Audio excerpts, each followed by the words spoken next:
Good morning, good afternoon, or good evening, depending on your time zone. Welcome to another podcast. And what we're doing today is we're taking a bit of a break from the New Zealand series because one of the followers, Franco, big shout out to him for making me aware of the SARU draft.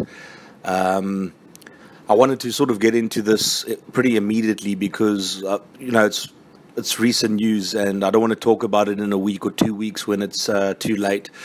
So, look, as you can see from the title, I'm not impressed by this by any stretch of the imagination. In fact, I think it's let's call it a cluster fork. I want to keep this channel PG-13, but you guys know what I mean by that. Okay, so the SARU's brain trust's at it again. What they're doing is they're initiating what they're calling a draft system.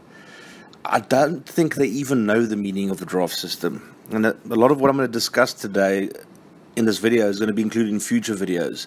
But I need to tackle the topic right now while it's hot off the press. Now, understand something before we continue. What I'm going to do is I'm going to sort of discuss my ideas and my thoughts about it within the confines of how SARU want to structure things. I've got completely different ideas about how our rugby should be structured, and that's going to be a completely different series. So just understand, for the purposes of this video, I'm going to, like I said, it's going to be completely related to how SARU want to structure it right now. So that's what we're going to discuss. Let's get started. So their proposals that each Super Rugby franchise has to have 50 players in the books. The rest going to go out on draft. Now they're talking about forming two more franchises, mainly Griquas and Pumas, for the Pro 14 next year. They're also talking about halving the number of pro players in South Africa. Now, this is from Mark Alexander, Flippin' Weasel.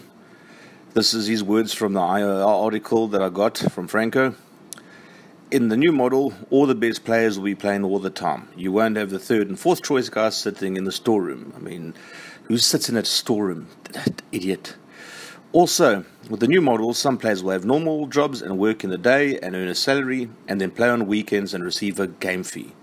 Alexander asserts with pride, we will be the only nation playing in the north and the south.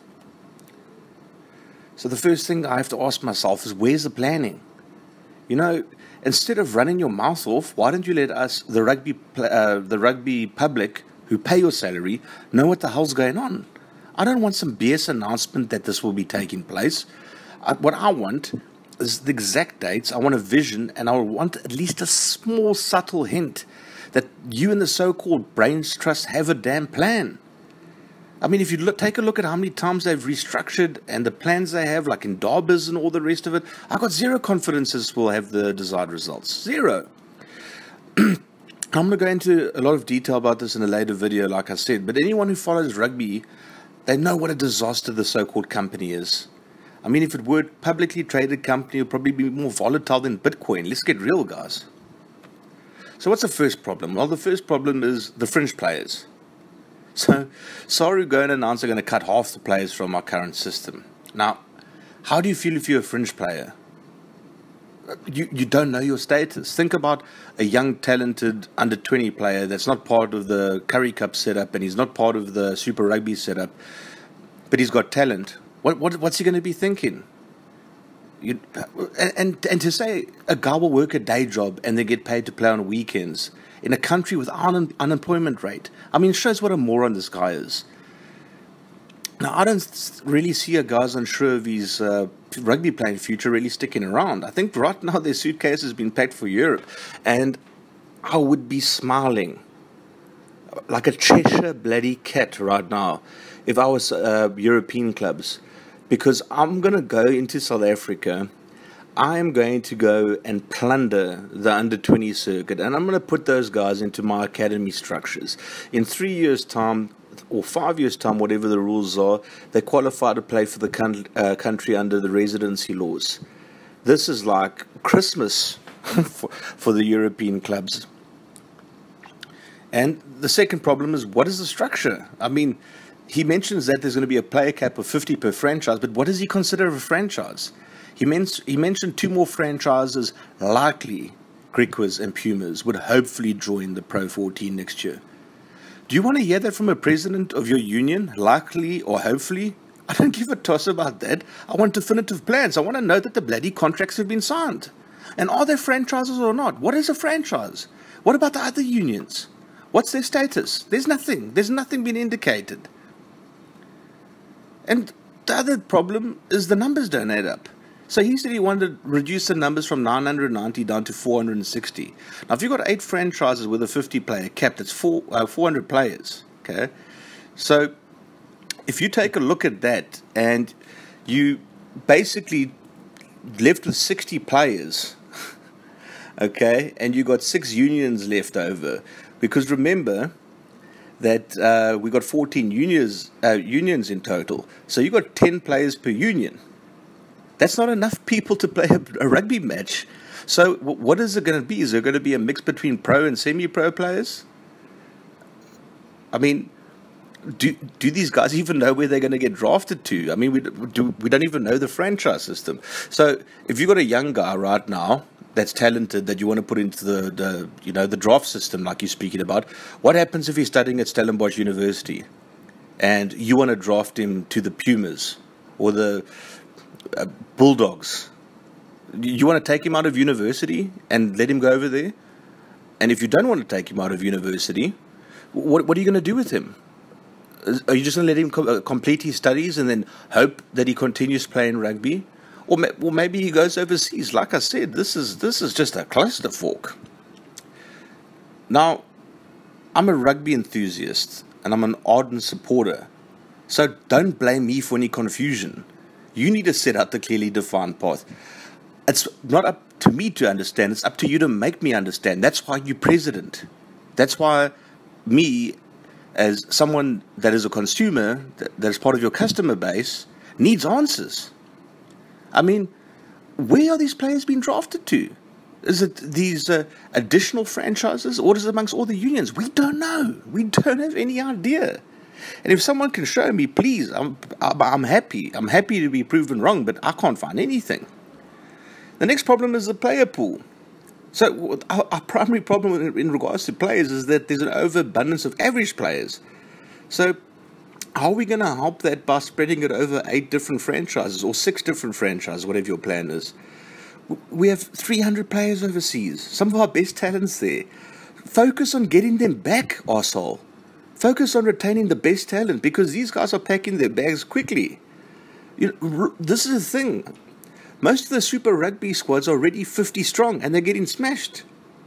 So a draft system is going to basically take Curry Cup players and spread them amongst the other franchises, however many there are. I don't know how many there are. And then the next problem, North and South. He says, hey, we're going to be the only country played in the Southern and Northern competition. It's like, whoop-de-doo. So we're going to disperse our talent pool and get smashed on 2 continents instead of 1. What a genius. And like I say, for the love of God, please just develop a long-term strategy and stick with it. I mean, guys, think about the Kings debacle. Never mind the debacle for the Super Rugby angle. Think about the Pro 14 for Cheetahs and for the Kings. I mean, they basically told the guys in July, look, guys, sorry about this. You're not going to be part of the competition anymore. And then 2 weeks later said to them, right, so I've got great news. You're going to be in the Pro 14. And then they only start signing players with the Kings 2 weeks after that, because the union's been liquidated, basically. You can't pay their players' salary, so they start signing 2 weeks after that, losing most of their Super Rugby team, which actually, they performed pretty well, and sign a whole bunch of new players, and 2 weeks after that have to play their first match. Played, what was it again? I mean, the numbers were ridiculous. I think they played 21 games at 20 losses and 1 win. So, I mean, Mark Alexander, you just continue what you're doing. I mean, you're just a genius. Between him and Yuri Rue, I just don't know. Now, take a look at the SARU website. I looked at this today. Where do you see any information on this massive announcement? Nowhere. Surely if you're going to change our entire bloody rugby structure, you're going to have some information on here. Surely. No. Instead, we got high-scoring weekend and junior championships. And SA teams have a point to prove in Guinness Pro 14. No shit, we got a point to prove. Like I said, it was embarrassing last year. You know, they couldn't put like more than 1,000 people in the stadium at a time to watch those games. Who wants to watch the Kings play Zebre at Nelson Mandela Stadium on a Saturday night? You know, I'd rather go drink some shots with my friends and watch Curry Cups on TV. Oh, jeez. What a disgrace. But here's the thing, okay? It's the right idea, it's just the wrong strategy. The reality is we do need to reduce our player numbers, but we don't need a shotgun approach to this. A long-term strategy has to be at play. There's a right way to do this. Now, I'm not a rocket scientist, but I'll show you. As your SARU president, I'd make sure all negotiations were done beforehand, before announcing my strategy. Okay? I think that's logical, right? Get all the contracts signed. Then you don't have to stand up like a fat weasel idiot and start talking about maybe and likely. What an idiot. And I would call it, for example, Vision 2020. Right? And one of the major things I'd look at is aligning our goals with the goals of Super Rugby.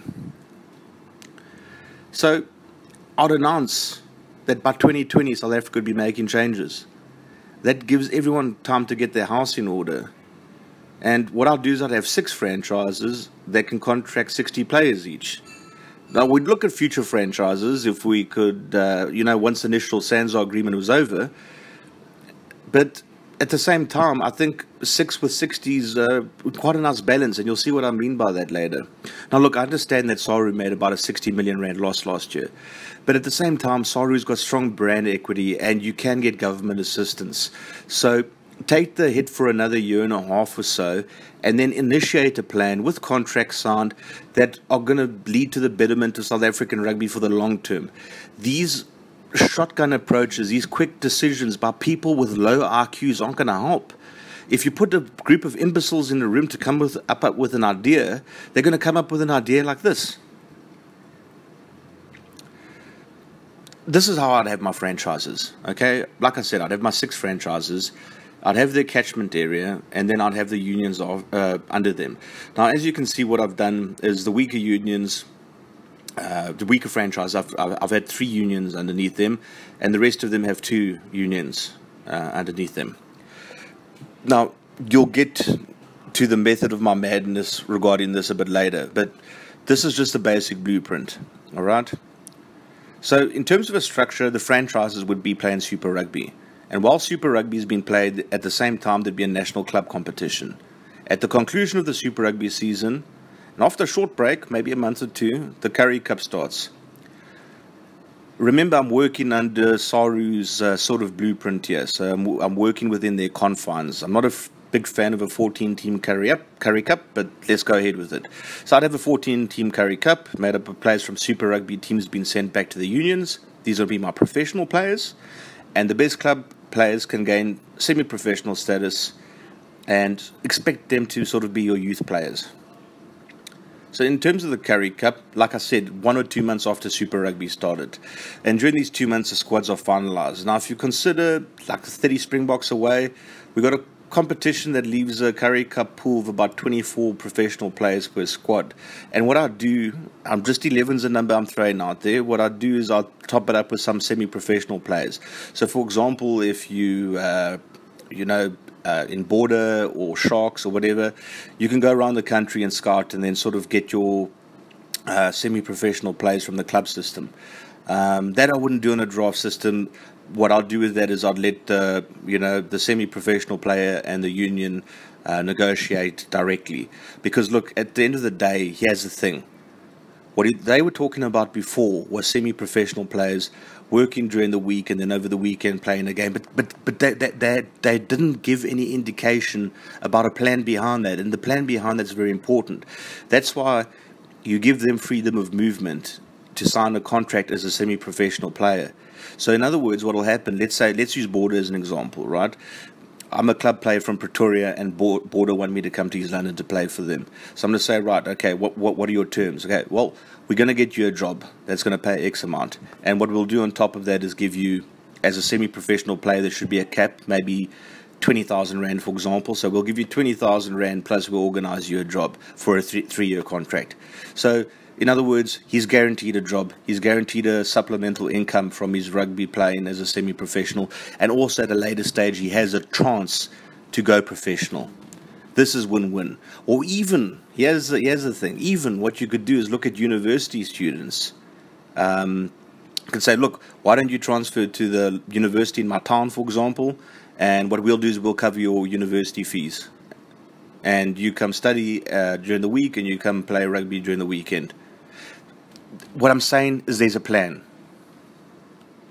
So here's an example, okay?